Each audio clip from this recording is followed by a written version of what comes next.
50대 우리 몸에 별 비용을 들이지 않아도 꽤 잘 돌아가잖아요. 50대까지는 그래요. 30대는 너무 잘 돌아가죠. 술 먹고 밤새도 다음날 회사 출근해도 괜찮고, 불닭볶음면 먹어도 뭐 다음날이면 괜찮고. 그런데 50대까지는 어쩌면 그럴 수도 있어요. 근데 이제 문제는 60대, 70대가 되면, 그 이상이 되면 우리가 원하는 걸 할 때 이 몸이라는 기계, 거대한 화학 공장이 망가져 있을 수 있어요. 안녕하세요. 서울대학교 의과대학 법의학 교실의 유성호입니다. 오늘은 나이 든다는 것에 대해서 좀 생각해 볼 책이 있어서 함께 이야기해 보고 싶은데요. 그럼 뭐 언제 나이가 든다고 생각하세요? 제 주변에 있는 사람 중에 한 분은, 제 아내, 이제 잠을 잘 깬다. 그리고 옛날보다 깊이 못 자고 좀 깨서 약간 개운한 것이 사라졌다. 이럴 때 이제 나이가 든다라는 걸 느끼는 분도 있고요. 또 어떤 분들은 예전에는 몸이 아프거나 다치거나 이랬을 때 정말 눈부신 속도로 대개 이제 10대, 20대 때는 금방 회복이 됐는데, 지금은 항상 뭔가 피곤이 가시지 않고 늘 남아있다. 이렇게 생각하는 분들도 있을 거예요. 이게 이제 노화 아닌가? 그래서 노화는, 옛날에 노화의 종말이라는 책을 보면 노화는 질병이다. 그래서 우리가 이거 극복해야 된다. 라고 얘기하는 분들도 꽤 있고, 솔직히 노화는 질병이란 말에 저는 결탄코 반대합니다.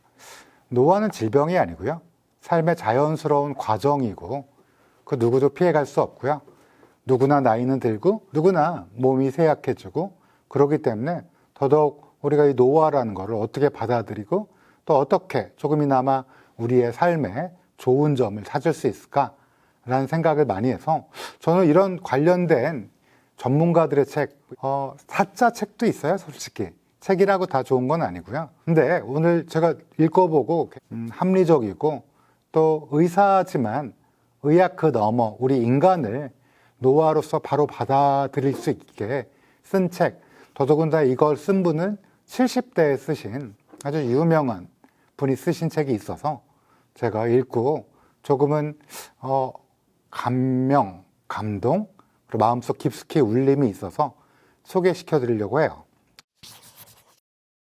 저자는 셔윈 눌랜드라고 부르는 분인데요. 제가 사실은 한 10년 전쯤에 How We Die 라는 책, 우리는 어떻게 죽는가? 라는 책을 읽고 굉장히 감동을 받았거든요. 우리가 어떻게 죽음을 받아들이고 바라봐야 되는가에 대한 책을 쓰신 분이에요. 근데 이분은 지금은 돌아가셨습니다. 제가 알고 있기로는 전립선암으로 돌아가셨고요.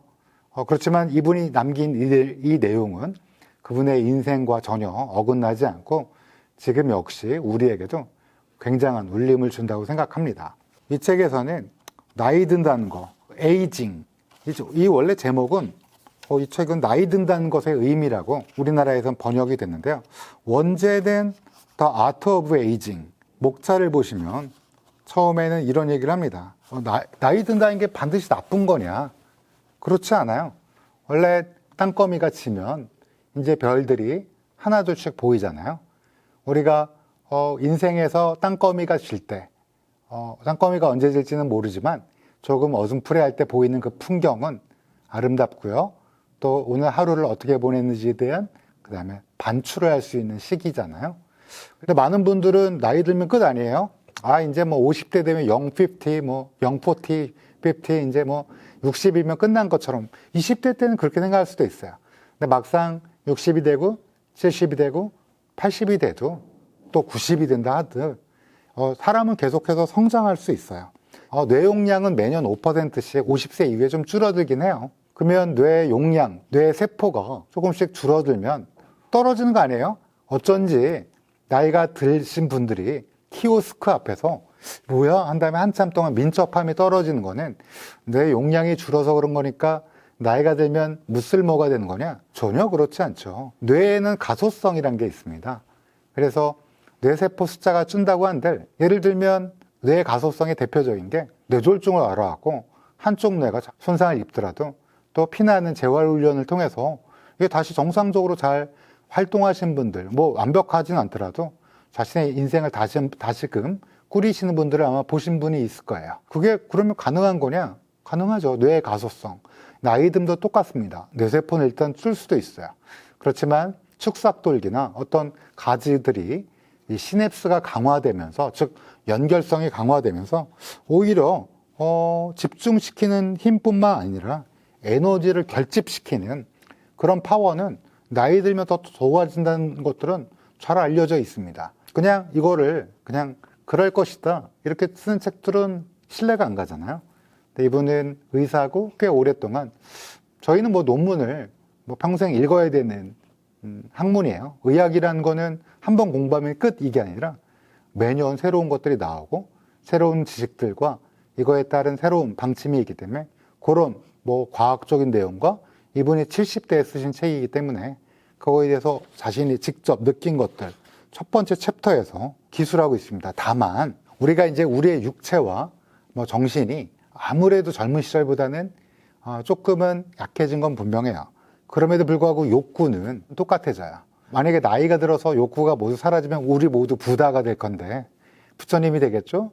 아니면 성직자가 될 텐데, 그러지 못한 건 솔직히 인정해야 되잖아요. 그럼에도 불구하고 우리의 욕구를 충족시킬 수 있는 육체와 정신의 힘은 상대적으로 조금은 부족해진다. 그렇다면 그것들을 어떻게 버리고 나아가야 되냐? 뭐 이런 것들을 1장에서 알려주고 있습니다. 2장의 제목은 성숙인데요. 1장의 제목은 가능성이었어요.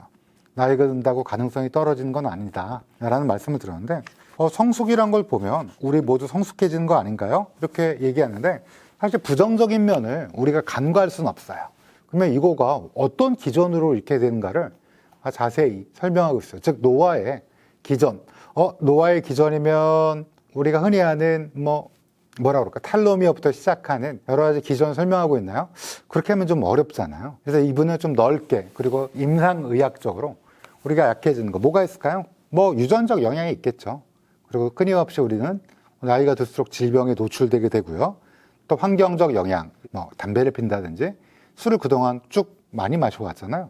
또 몸과 마음의 비활동, 아무래도 상대적으로 움직이기가 조금 더 힘들어지고, 그러다 보니까 마음도 조금 가라앉으면서 이런 몸과 마음의 비활동성에 의해서 생기는 전체적인 영향, 이런 것들로 인해서 약점이 생기는 것들을 자세하게 설명해 주고 있어요.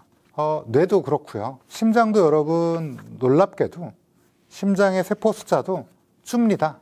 한 70살 정도 되면 심장의 근육세포 수가 3분의 1로 줄어 있어요. 그러니까 옛날처럼 20대처럼 전력으로 뛰지는 못하죠. 결론적으로는 심혈관계에서 혈관도 잘 관리한다고 그래도 이 모세혈관의 숫자도 줄고 좁아지기도 하고 그런 것 때문에 약해진다라는 얘기를 냉철하게 의사로서, 또 뭐 잘 안 움직이게 되는 것 때문에 뼈의 골밀도도 여성뿐만 아니라 남성도 좀 낮아지고, 그러다 보면 근육이 좀 줄고, 그렇게 되면 전체적으로 좀 낮게 된다라는 걸 알려주고 있어요. 성숙해지는 거는 몸이 나빠지는데 성숙해지는 게 맞냐? 물론 뭐 눈부터 시작해서 백내장도 생기죠. 녹내장도 생길 수 있고 탈모도 생겨요. 솔직히 머리도 좀 빠지고요.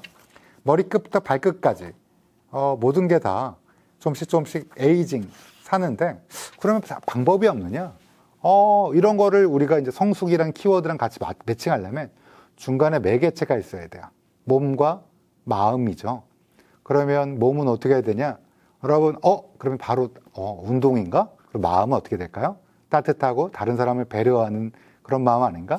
그런 마음들을 키워드를 통해서 제시하고 있습니다. 이런 몸과 마음, 그러니까 내가 조금이라도 뭐 움직이고 조금이라도 다른 사람을 따뜻하게 대하고 내 자신을 소중히 여기려면 태도라는 게 중요하잖아요. 오래 사는 게 중요하지 않다라는 거 여러분 다 아실 거예요. 오래 사는 것보다는 조금 더 어떻게 사느냐가 중요하다는 말씀을 저뿐만 아니라 많은 분들이 하는데요. 3장 태도에서는 아주 유명한 의사 얘기를 듭니다. 드베키라는 분이에요. 드베키는 여러분 잘 모르실 텐데 의과대학 학생은 다 압니다. 왜 아냐면 대동맥이 찢어져서 박리가 되면 그때 드베키 분류라는 게 있고요. 드베이키 분류라고 하기도 하고, 여러분 전혀 아실 필요가 없는데 그거에 따라 수술하는 거를 최초로 개발하신 분이 드베이키 박사인데 이분을 저자 셔윈 눌랜드가 인터뷰를 한 거야. 이분도 뭐 셔윈 눌랜드도 제가 보기엔 정말로 대가인데 이 드베이키라는 분 이민자예요. 약간의 레바논 피가 섞여 있고 근데 그런 분이 이거를 모두 다 헤쳐나가고 그 자기가 있던 병원을 원래 조그마한 시골 대학의 병원이었는데 이분이 이런 걸로 세계적인 병원을 만들고 그러면 이분은 머리가 좋을 거야. 그렇게 생각할 수 있죠. 그래서 이분이 인터뷰를 한 거야. 저자가 드베이키 박사와 인터뷰하고 느낀 거는 이분의 삶의 태도인 거야. 사실은 준다고 생각했지만 자기는 받은 게 너무 많다. 뭐 집이 부자가 아니었어요. 이민자의 자제니까. 그리고 열심히 했는데 그들을 따뜻하게 뭐 장학금이라든지 또 그를 격려해 준 사람들 그리고 그가 어렸을 때 너는 할 수 있다라고 해준 분들 그리고 자기가 열심히 수많은 환자를 살렸는데 그분들이 깨어나서 자기의 고마움을 해주고 뭐 이런 것들 여러 가지 것들이 인생에 있어서 나는 내가 해준 것보다 받은 게 더 많고 그렇다면 내가 이걸 어떻게 살아야 되냐라는 거를 이분의 일화를 읽으면서 전 드베이키 박사가 사실 분류만 알고 있었어요. 유명한 의사라는 건 알고 있었고 분류는 뭐 의과대학 때 외우고 배우고 시험 문제 나오니까 다 했던 건데 우리 쉽게 빠질 수 있는 게 나는 가난한 집에서 이런 이민자의 집에서 이제 유명한 의사가 됐으니까 백만장자로 살고 이렇게 될 수도 있잖아요. 근데 이분은 그런 출세주의에서 벗어나서 나이가 들어감에 따라서 내가 무엇을 할 건가 주변 사람과 지역사회와 그리고 내가 사랑하는 가족들을 위해서 뭘 할 건가 그러기 위해서는 내가 뭘 해야 될까 이런 태도 제가 의사라서 그런지 몰라도 이렇게 나도 나이가 들어야겠구나 이런 생각을 했고요. 저는 뭐 대가는 아니지만 그런 생각을 했습니다. 그리고 이 셔윈 눌랜드는 되게 특이하게 드베이키는 전 좀 약간 감동적이었는데 죽음에 대해서 물어보면 나는 내가 어디에 도착할지 확실히 알고 있다라고 답변합니다. 우리는 호모사피엔스란 비행기를 타고 이 아름다운 지구에서 잠깐 살다 가는 건데 그 도착지는 분명히 끝이 있잖아요. 그래서 그 도착지가 이 즐거운 여정에서 뭘 할 건가 어떤 태도를 가질 건가 이 즐거운 여행을 어떻게 보낼까 이분이 전해주는 이것들은 굉장히 좀 감동적이었다는 생각이 들고요. 사실은 4장이 더 좋았어요. 4장의 제목은 선택인데요. 여기에는 아주 불행한 여인이 나옵니다. 왜 불행했냐? 어려운 집안에서 태어났어요. 어떤 남자와 사랑에 빠져서 결혼했는데 남편이 때리네요. 이거 정말 좀 안 좋잖아요. 어떻게 하면 운이 나쁘게. 근데 이분이 이제 이혼을 하고 아이를 갖고 있었고 아이가 태어났으니까 아이를 키우고 이러다가 진짜 좋은 사람을 만난 거예요. 꼭 행복한 결혼 생활을 보냈는데 6년 만에 그 남편분이 뇌졸중에 해서 쉽게 말씀드리면 병상에 의식이 없이 누워 지내는 거야. 그러면 어떤 분은 나는 왜 이렇게 불행할까? 나는 이게 왜 이렇게 인생이 이럴까? 라고 생각할 수 있지만 이분의 말이 제일 너무 멋있었어요. 인생을 들판의 잡초처럼 내버려 두지 않겠다라고 생각한 거야. 그래서 이분은 뭘 했냐? 남편도 가끔씩 방문하고 그의 호전 상태를 보고요. 또 하나는 뭘 했냐? 자신의 인생을 내버려 두지 않았어요. 자신이 좋아하는 걸 배우고 또 일을 하고 또 주변 사람들과 관계를 맺고 뭐 이렇게 하는 거예요. 근데 뭐 거기까지만 하면 그런 분들 많지 않나요? 그러는데 이분의 이름이 미리엄인데 이분 역시 또 질병에 하게 됐는데 역시 긍정적으로 받아들이고 자신의 인생을 좀 더 충실하기 위해서 노력하게 됩니다. 또 하나 이거와 비슷한 파커라는 피트 파커 듣기만 하더라도 왠지 키가 훤칠한 백인 느낌이 나잖아요. 이분도 역시 똑같이 뇌졸중에 걸리게 되고 이분 역시 그 전에는 열렬한 육상 선수에다가 뭐 사업체도 가지고 있고 잘 나가는 분이었는데 이 질병과 함께 사업도 무너지고 자기가 운동선수였잖아요. 제대로 된 걸 못하게 되는데 이분이 이제 인생의 태도를 바꾸게 됩니다.